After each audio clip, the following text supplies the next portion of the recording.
Hello friends, welcome to my YouTube channel. पिछली video में हमने डिस्कस किया था सप्लाई के नेचर के बारे में, कितने टाइप की सप्लाई है, exempt supply, non exempt supply.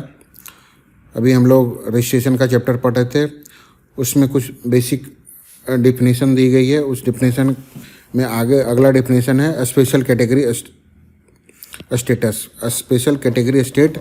आज हम उसी के बारे में डिस्कशन लेंगे कि स्पेशल कैटेगरी स्टेट कौन कौन सी है। तो इंडिया में टोटल स्पेशल कैटेगरी स्टेट जो है 11 हैं। वो 11 जो कौन कौन है, पहला जम्मू कश्मीर है, दूसरा हिमाचल प्रदेश, तीसरा उत्तराखंड। ये तीनों नॉर्थ की स्टेट है, ये तीनों नॉर्थ की स्टेट है। जम्मू, हिमाचल प्रदेश, उत्तराखंड और जम्मू कश्मीर, ये 3 नॉर्थ की स्टेट है। बाकी जो 8 स्टेट है ये sister state north east state है। ये 8 नॉर्थ ईस्ट की स्टेट है, इसमें सिक्किम, असम, अरुणाचल प्रदेश, नागालैंड, मणिपुर, त्रिपुरा, मिजोरम और मेघालय है। इन 11 स्टेट को स्पेशल कैटेगरी स्टेट कहते हैं। इसको संविधान में हमारे आर्टिकल 279(4)G में हमारे कॉन्स्टिट्यूशन में डिफाइन किया गया है as a special category state. Special category state define होने से इन स्टेट को कुछ वित्तीय सहायता केंद्र सरकार की ओर से मिलती है, इसीलिए इसे स्पेशल कैटेगरी स्टेट के रूप में डिफाइन किया गया है। बाकी रेस्ट अदर स्टेट है, जो ये स्टेट जो है नॉर्मल स्टेट है। ये जो 11 स्टेट हैं ये स्पेशल कैटेगरी, इनका स्पेशल ट्रीटमेंट है, इनको कुछ वित्तीय सहायता दी गई है due to its geographical condition. अब ऐसा क्यों किया गया है भेदभाव? जैसे आपने देखा होगा SC ST के कैंडिडेट को या OBC के कैंडिडेट को कुछ रिजर्वेशन दिया जाता है सरकारी नौकरियों में या एजुकेशन में। उसी प्रकार से हमारे कुछ स्टेट को, टोटल 11 स्टेट हैं, इनको कुछ रिजर्वेशन दिया गया है। ये सब रिजर्व कैटेगरी वाले स्टेट थे। वो रिजर्व कैटेगरी वाले स्टेट जो हैं टोटल 11 स्टेट हैं, जिनका कि अभी हमने डिस्कशन किया। वो स्टेट है जम्मू कश्मीर, हिमाचल, उत्तराखंड और फिर 8 नॉर्थ ईस्ट वाले स्टेट। ऐसा क्यों किया गया है? क्योंकि इसकी जो ज्योग्राफिकल लोकेशन है या फिर स्ट्रेटजिकल लोकेशन जो है, ये इंटरनेशनल बाउंड्री से इनकी जो स्टेट बाउंड्री जो है किसी पड़ोसी देश से शेयर करती है, या इसकी जो लोकेशन है बहुत स्ट्रेटजिकली इम्पोर्टेंट है, इस वजह से इनको स्पेशल कैटेगरी का स्टेट दिया गया। या ये इकोनॉमिकली बहुत ही बैकवर्ड है, या इंफ्रास्ट्रक्चर यहाँ की बहुत ही पुअर है, रोड नहीं है, बिजली नहीं है, कम्युनिकेशन के साधन नहीं है, या यहाँ पे कोई कल कारखाने लगाना बहुत ही महंगा है। तो ऐसे स्टेट को प्रमोट करने के लिए, जैसे कि SC ST या OBC को प्रमोट करने के रिजर्वेशन दिया जाता है, उसी तरह इन स्टेट को प्रमोट करने के लिए केंद्र सरकार की ओर से कुछ खास वित्तीय सहायता दी गई है, जो कि उन सहायता को देने के लिए इसे SCS में कैटेगराइज किया गया है। पहले जम्मू कश्मीर के केस में 2 बात है, वो स्पेशल कैटेगरी स्टेट भी है और एक स्पेशल स्टेटस भी है, जिसके बारे में अभी थोड़ा रुक के चर्चा करते हैं। तो जम्मू कश्मीर जो है आज के डेट पे स्पेशल कैटेगरी स्टेट है। तो स्पेशल कैटेगरी स्टेट का फर्दर कैटेगराइजेशन अब बंद हो गया है। अब कोई किसी भी स्टेट को स्पेशल कैटेगरी का दर्जा नहीं देंगे, ऐसा केंद्र सरकार की प्रस्तावना है। बहुत सारे state day to day basis पे स्पेशल कैटेगरी की मांग करते आ रहे हैं, जैसे कि आंध्र प्रदेश, बिहार, गोवा, उड़ीसा, राजस्थान, ये भी स्पेशल कैटेगरी मांग रहा है, रिजर्वेशन मांग रहा है, क्योंकि रिजर्वेशन हर एक को अच्छा लगता है, हर कोई रिजर्व कैटेगरी में आना चाहता है। तो ये सारे स्टेट भी रिजर्वेशन मांग रहे हैं, पर इनको अभी तक रिजर्वेशन नहीं मिला है। तो अब एक सवाल ये उठता है, ये रिजर्वेशन देता कौन है? रिजर्वेशन देने वाली बॉडी का नाम है नेशनल डेवलपमेंट काउंसिल, NDC। इसके जो चेयरमैन होते हैं हमारे प्राइम मिनिस्टर नरेंद्र मोदी होते हैं। उसके अलावा उस बॉडी में यूनियन मिनिस्टर और चीफ मिनिस्टर और प्लानिंग कमीशन के मेंबर होते हैं, जो कि प्लानिंग कमीशन अब रहा नहीं। तो इसके एक्स ऑफिशियो चेयरमैन जो हैं प्राइम मिनिस्टर नरेंद्र मोदी जी हैं। क्राइटेरिया क्या होता है स्पेशल कैटेगरी स्टेटस को देने का? क्राइटेरिया होता है या तो हिली या डिफिकल्ट टेराइन हो, जैसे कि हमारे नॉर्थ ईस्ट वाले स्टेट या जम्मू कश्मीर वाले स्टेट, या इनकी पॉपुलेशन कम हो, या ट्राइबल पॉपुलेशन ज़्यादा हो वहाँ पे, या स्ट्रेटजिक लोकेशन, जैसे अरुणाचल प्रदेश की बाउंड्री है चाइना से टच करती है, तो उनको स्पेशल कैटेगरी का स्टेटस दिया गया है, उनका स्पेशल प्रोटेक्शन किया गया है। किसी नेबरिंग कंट्री से बॉर्डर टच करता हो, या फिर इकोनॉमिकली या इंफ्रास्ट्रक्चर बैकवर्डनेस हो, या फिर वहाँ पे कल कारखाने लगाना वाहेबल नहीं हो, तो ऐसे स्टेट को प्रमोट करने के लिए स्पेशल कैटेगरी का दर्जा दिया गया है, रिजर्वेशन का दिया गया है। स्पेशल कैटेगरी स्टेट का क्या मतलब है? रिजर्वेशन। सिंपल वर्ड में क्या बोलेंगे? रिजर्वेशन। इन स्टेट को रिजर्वेशन दिया गया है। कैन स्पेशल कैटेगरी स्टेट भी ग्रांटेड भी मोर स्टेट ना हो? आज के डेट पे इन 11 के अलावा किसी और को स्पेशल कैटेगरी का दर्जा नहीं दिया जाएगा। इन 11 को ही स्पेशल कैटेगरी का स्टेट का दर्जा है। यह स्पेशल प्रोविज़न क्यों किया गया? जैसा कि हमने बताया कि इकोनॉमिकली बैकवर्ड रीजन थे या स्ट्रेटजिकली इंपॉर्टेंट लोकेशन थी, चाइना या पाकिस्तान से बाउंड्री टच करती है, इस वजह से इनको स्ट्रेटजिकल इम्पोर्टेंट के कारण इन्हें स्पेशल कैटेगरी का दर्जा दिया है।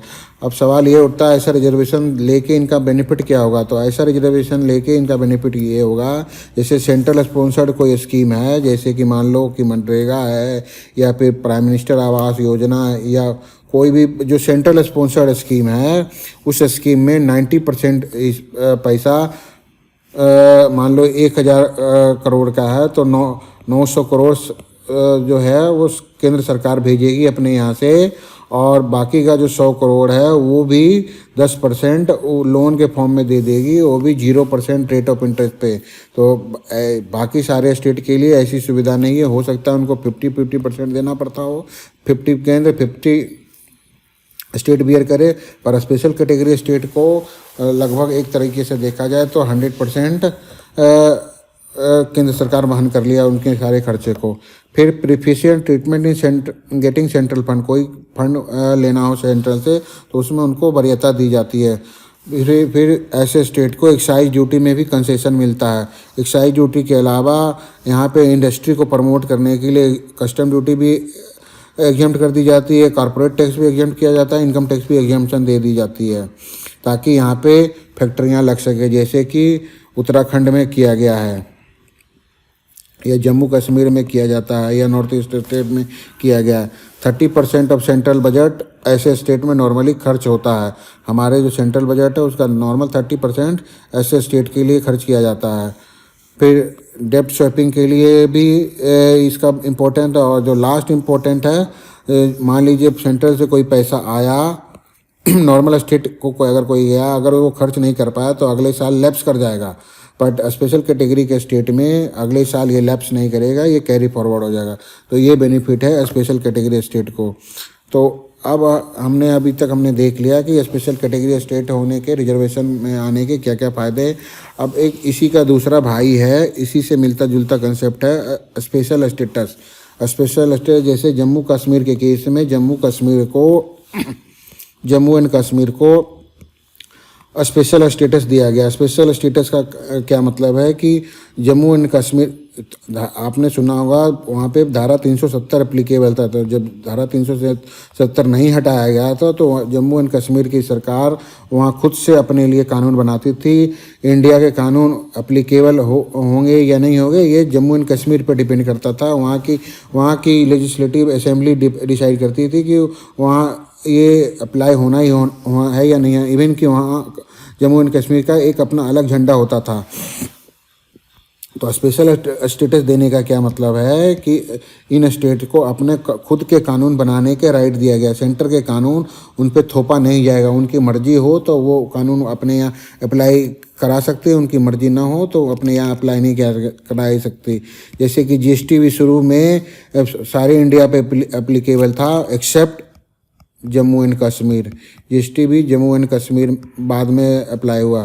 बाद में जम्मू एंड कश्मीर ने वहाँ कानून बना के अपने यहाँ अप्लीकेबल कराया। पर आज के डेट पे ये स्पेशल स्टेटस धारा 370 आर्टिकल 350A के माध्यम से विड्रॉ कर ली गई है। ये जो स्टेटस जम्मू कश्मीर एंजॉय करता था, ये विड्रॉ कर लिया गया था। ये स्टेटस उस समय की जो राजनीतिक परिस्थिति थी आज़ादी के समय की, इस वजह से उसे दिया गया क्योंकि जब देश आज़ाद हुआ था तो जम्मू कश्मीर इंडिया में मिलना नहीं चाहता था, इंडिया का पार्ट नहीं बनना चाहता था। तो इंडिया का पार्ट बनाने के लिए उसे इंडिया में मिलाने के लिए उसे स्पेशल स्टेटस का दर्जा दिया गया था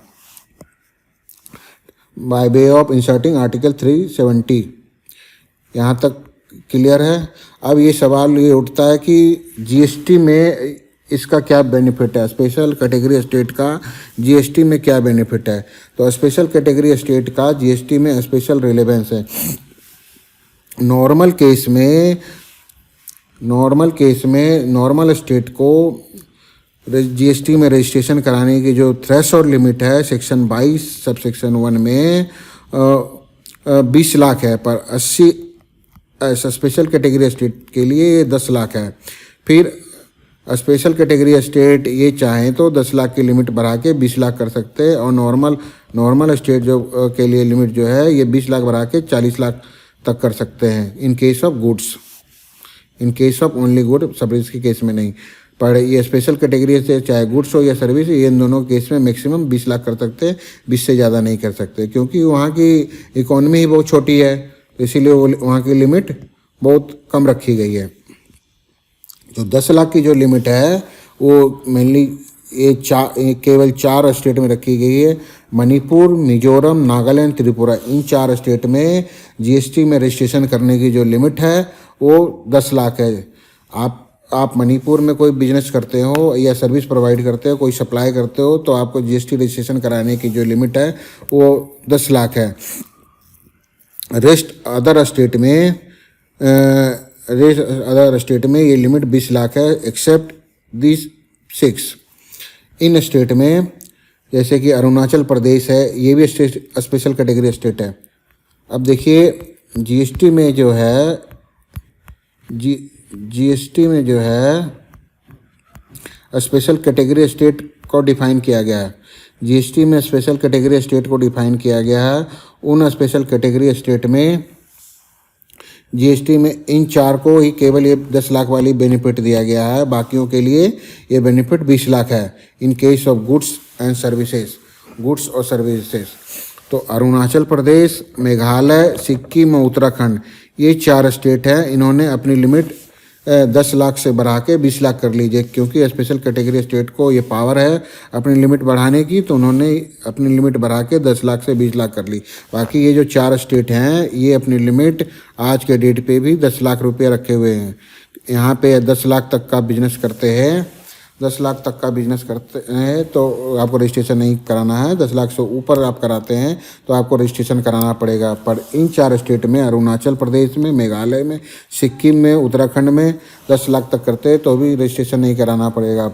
अगर आपका टर्नओवर जब तक 20 लाख नहीं है तब तक आपको रजिस्ट्रेशन कराने की ज़रूरत नहीं है। इन्होंने अपनी लिमिट को सेक्शन 22 से पावर लेते हुए और जीएसटी काउंसिल की रजामंदी से, जीएसटी काउंसिल की मदद से इन्होंने अपनी लिमिट 20 लाख रुपए घोषित कर रखी है। इसके अलावा पुडुचेरी और तेलंगाना जो है, यहाँ पे भी जीएसटी की लिमिट जो है गुड्स और सर्विसेज के केस में 20 लाख है। ध्यान रहे गुड्स और सर्विसेज दोनों के लिए है ये लिमिट है। तेलंगाना और पुडुचेरी में ये लिमिट जो है गुड्स और सर्विसेज के लिए, चाहे गुड्स हो या सर्विस हो, इनके लिए ये लिमिट 20 लाख करी गई है। अगर सर पुडुचेरी में कोई केवल गुड्स का ही व्यापार करता हो तो क्या उसको 40 लाख का बेनिफिट मिलेगा? नहीं, पुडुचेरी और तेलंगाना वालों को 40 लाख का बेनिफिट नहीं है, क्योंकि उन्होंने अपनी लिमिट कम कर रखी है। 40 लाख वाली बेनिफिट जो है वो पुडुचेरी और तेलंगाना को अवेलेबल नहीं है। तो 40 लाख वाली बेनिफिट जो है वो केवल और केवल जम्मू कश्मीर, असम, हिमाचल प्रदेश, जम्मू कश्मीर, असम, हिमाचल प्रदेश और रेस्ट अदर स्टेट में अगर आप कोई बिजनेस करते हैं, वो भी केवल गुड्स का बिजनेस करते हैं, सर्विस में डील नहीं करते हैं, तो आपको रजिस्ट्रेशन की जो लिमिट है वो 40 लाख है। अब पुडुचेरी और तेलंगाना में गुड्स बेचते हैं जो कि स्पेशल कैटेगरी स्टेटस नहीं है। ध्यान रहे ये दो स्टेट स्पेशल कैटेगरी स्टेटस में नहीं आते, फिर भी इन्होंने अपना लिमिट 20 लाख ही रखा है। बाकी रेस्ट अदर ये 3 स्टेट है जो स्पेशल कैटेगरी स्टेट होते हुए अब इन्होंने अपनी लिमिट 40 लाख सेट कर रखी है। यहाँ पे आप गुड्स का सप्लाई करते हैं तो ये लिमिट 40 लाख मानी गई है। रेस्ट अदर स्टेट जैसे दिल्ली, यूपी, बिहार में भी ये 40 लाख लिमिट है। अगर केवल आप गुड्स में डील करते हैं, सर्विस में डील करते हैं तो सर्विस वालों के लिए तो हमेशा लिमिट 20 लाख है, एक्सेप्ट ये 4 special category state Manipur, Mizoram, Nagaland, Tripura. तो हम कंक्लूड करते हैं मणिपुर, मिजोरम, नागालैंड, त्रिपुरा में अगर कोई बिजनेस करते हैं तो चाहे वो गुड्स में करते हो या चाहे सर्विस में करते हो तो आपको रजिस्ट्रेशन की जो लिमिट है वो आपके लिए 10 लाख है। और अरुणाचल प्रदेश, मेघालय, सिक्किम और उत्तराखंड, अरुणाचल प्रदेश, मेघालय, सिक्किम, उत्तराखंड में गुड्स या सर्विस कोई भी काम करते हो तो यहाँ पर रजिस्ट्रेशन की लिमिट 20 लाख है। ये भी स्पेशल कैटेगरी स्टेट है। और जम्मू कश्मीर, असम और हिमाचल प्रदेश ये तीनों भी स्पेशल कैटेगरी स्टेट है, पर फिर भी यहाँ की लिमिट नॉर्मल केस में, सर्विस केस के लिए तो ये 20 लाख है और गुड्स केवल डील करते हैं तो 40 लाख है और दोनों में डील करते हैं तो ये 20 लाख है। तो ये 3 इम्पोर्टेंट है। हज में ये 40 लाख रुपए का एक्सटेंडेड बेनिफिट है। और टीपी को तेलंगाना, पुडुचेरी में एक्सटेंडेड बेनिफिट नहीं दिया गया है। और सूमा को जो है, सूमा नागालैंड, मणिपुर, मिजोरम, त्रिपुरा, जो सूमा है, सूमा नाम की जो लेडी है, ये केवल 10 लाख तक का ही बिजनेस करने का राइट दिया गया। इससे ऊपर आप करते हैं तो आपको जीएसटी में रजिस्ट्रेशन कराना पड़ेगा। ठीक है, तो स्पेशल कैटेगरी स्टेट का क्या महत्व था, स्पेशल कैटेगरी स्टेट क्या करते हैं, यहाँ तक उम्मीद है कि आपको क्लियर हो गया होगा। नेक्स्ट वीडियो में हम डिस्कस करेंगे एग्रीगेट टर्नओवर के मीनिंग के बारे में। तब तक के लिए धन्यवाद। Thank you.